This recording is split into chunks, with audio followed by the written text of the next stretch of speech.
Postcard or breadfruit or turkey for Christmas dinner. Oh yes. Down in Jamaica, there's hot sunny weather and people are warm and friendly all the time. Welcome back to the SportsMax Zone. We continue with football as we turn our attention to the English Premier League. Liverpool have opened a 4-point lead over Chelsea in the standings following their emphatic 6-3 thrashing of Tottenham Hotspur on Sunday. The Reds were led by Mo Salah's hat-trick, the Egyptian forward becoming the first player in Premier League history to reach double figures in goals and assists before Christmas, with 15 goals and 11 assists. Here are the full results from round 17. In the Premier League, Aston Villa 2-1 over Manchester City, Tottenham 2-0 at Brentford, Newcastle 4-0 at Ipswich, West Ham 1-1 at home against Brighton, Arsenal winning 5-1 at Crystal Palace, Everton 0-0 with Chelsea. No goals also between Fulham and Southampton. Leicester City beaten at home 3-0 by Wolves. Manchester United beaten at home 3-0 by Bournemouth. And there's that Liverpool result, 6-3 over Tottenham Hotspur in London. Let's look at the top half of the table now. Liverpool with a 4-point lead. They're on 39, Chelsea closest at 35. Arsenal are 6 points off the lead on 33. Nottingham Forest 31. Bournemouth are in 5th on 28 points. Aston Villa 6th, also 28 points. Man City, Newcastle, Fulham and Brighton filling the top 10 spots in the Premier League at the moment. Now let's shift our focus to what has been happening with the 4-time defending champions, Manchester City, in what can be considered a stunning turn of events, appalling even for their fans. City have lost 9 of their last 12 games in all competitions, the latest being a 2-1 defeat by Aston Villa on Saturday to make it 7 losses in their last 8 league games. Let's get the thoughts of manager Pep Guardiola. Sometimes I give credit because the opponents are good. We are not really convincing sometimes, and when you go 1 or 2 duels, they have a stronger, they dribble, they keep the ball, and we go McGuinn, they dribble you, we go to Morgan, they dribble you, and after that, it's ineffective. When we win that position, we win that duel. It happened for the lack of depth, for a lot of minutes, for the specific players that we have now, and sometimes we struggle in that position, and after you have to run a little bit more. But in the way we play in the first half, I like it. Is what I think we define. We don't create much, but we have the Josko action, we have 2 or 3 shoots from Jack and actions from there. But of course, so it's obvious. So we didn't score the goals that we scored in the past. We concede the goals in the chances that we didn't concede the pass. So when that's happened, that's the reason why we lose games. So we are not solid for the ball. We are not creating much, and it's simple. It's defined that is the team that we are right now. It's not what we were in the last 8 years, and we have to accept it. It's the best way, and be serious with the players. They have to know exactly the reason why, what I believe is, and try next game. Yeah, so here to dissect the current state of Manchester City, former TNT international Brent Sancho. Brent, we've spent the last few years praising Manchester City on how well they have impacted the Premier League. You've mentioned several times on the show that it's not easy to be champions and still return year after year and defend that status as champions and playing like champions and fending off teams who want to topple you from off the throne. So we are in a phase now where Man City is showing very little of all of what we have praised them for. And I know we spoke briefly about it a couple of weeks ago, but this slump is continuing even longer than we thought it might have, because many thought that it was just a little slump, which, you know, all good teams go through. But this looks calamitous, Brent. Yeah, first of all, season greetings to both yourself and Ricardo and the rest of the SportsMax staff, and of course your viewers.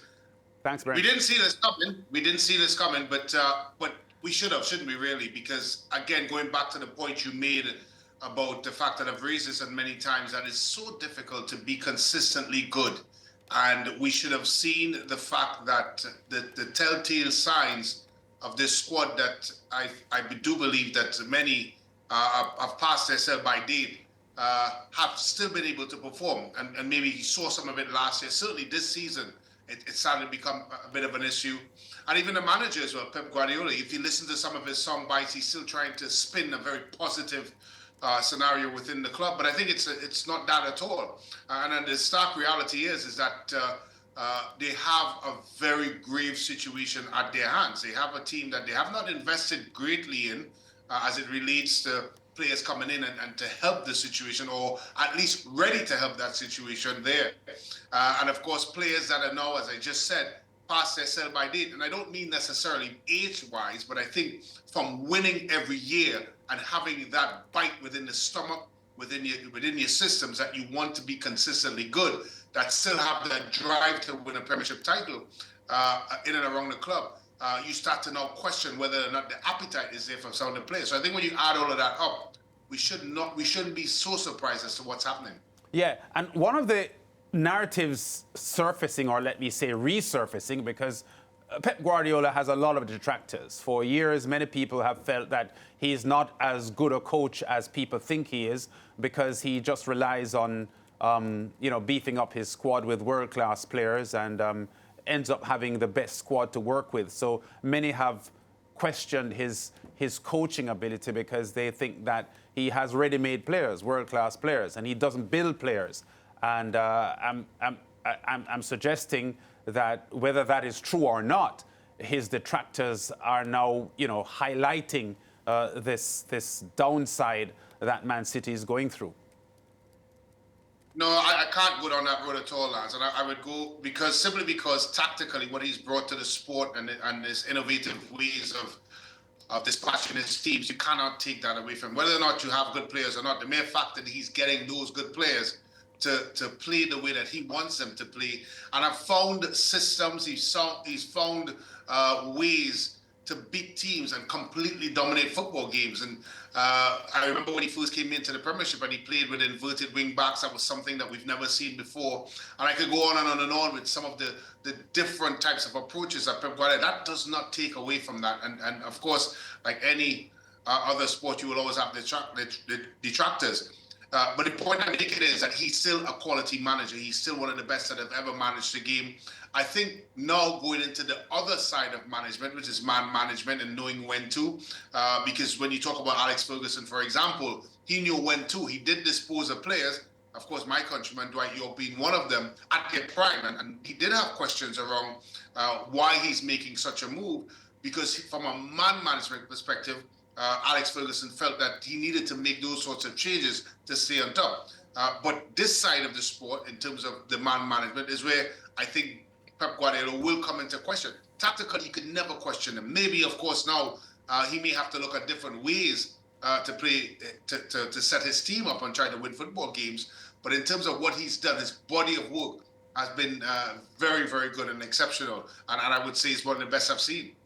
Yeah, Brent, are you looking at specific players when you speak about man management, and you use the Sir Alex Ferguson example of disposing of some players, even if they were quote-unquote in their prime, and bringing in fresh blood? Pep himself has spoken about that in the past, always keeping the unit fresh, although they've lost a lot of players but not brought in much for this season. Yeah, I hate to point out players, Ricardo, but I go back to that Ilkay Gundogan move and bringing him back from Barcelona. He didn't have a particularly good time in Spain, and he's certainly not having a good time now. And when you look at the middle of the park for Manchester City, Rico Lewis, I would take Cole Palmer over him every single time and any day. And that move to get rid of him. I know a lot of this, we are talking about is hindsight, but you have to start to think to yourself whether or not that was a good decision. Of course, Kevin De Bruyne not playing as much as he is. There was talks about him going to Saudi. Is he fit enough? Does he have still within his body be able to give you a full season? And of course, Bernardo Silva, whether or not he's in terms of, I still think he has the ability, is whether or not he still has the bite within his stomach to win football games. I think a lot of those situations you have to obviously start to question because of the current situation that they're in. And whether or not he could have brought players in. Of course, Manchester City has always been labeled or tagged with players. And then you have to also, Ricardo, look at the players that just haven't done it for Pep Guardiola. You look at Jack Grealish, of course, hasn't done his bit.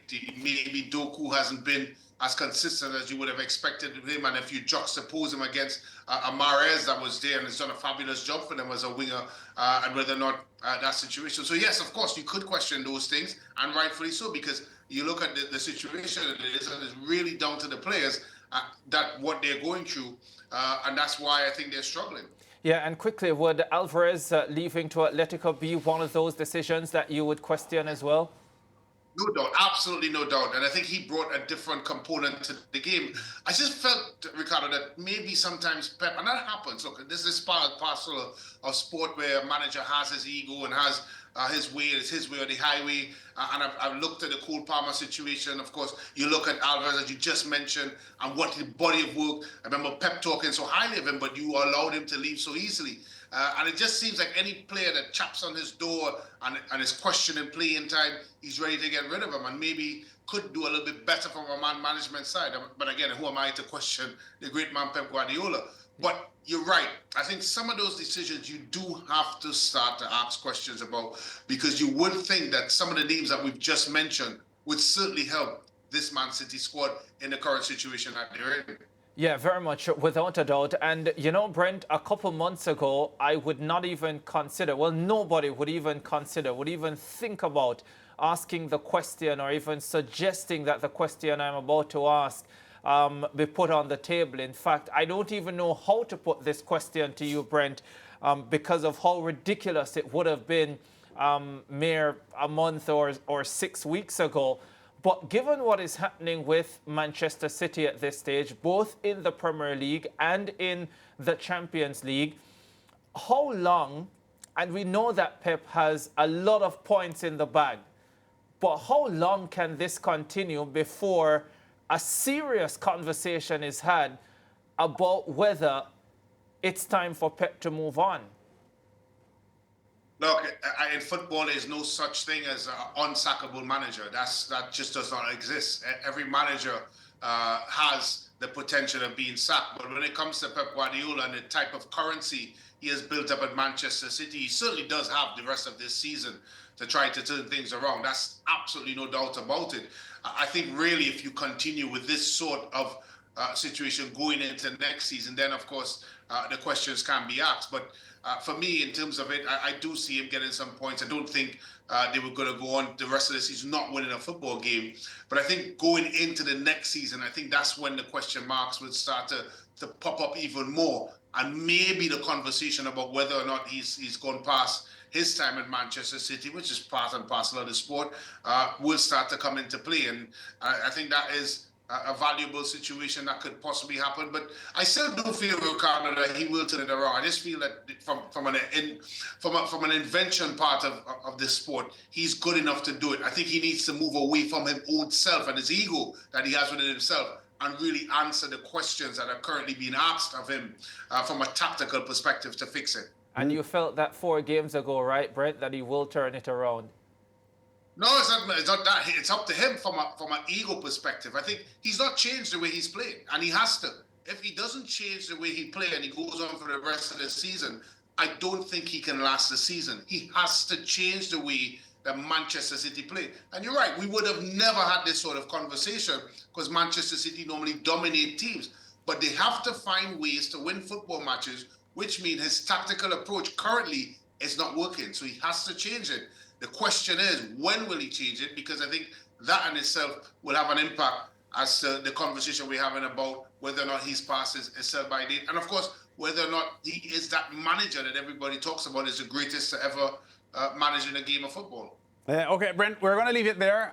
We are going to watch the Man City progress or lack thereof for the next few weeks. I have to agree with you, though, that I have to see Man City turning things around to some extent. But we'll see what happens in the new year. Thanks, Brent, and enjoy the rest of the week and the Christmas holidays as well. Thank you very much. Enjoy Christmas, guys. Great, and we'll be back with more on the SportsMax Zone after this.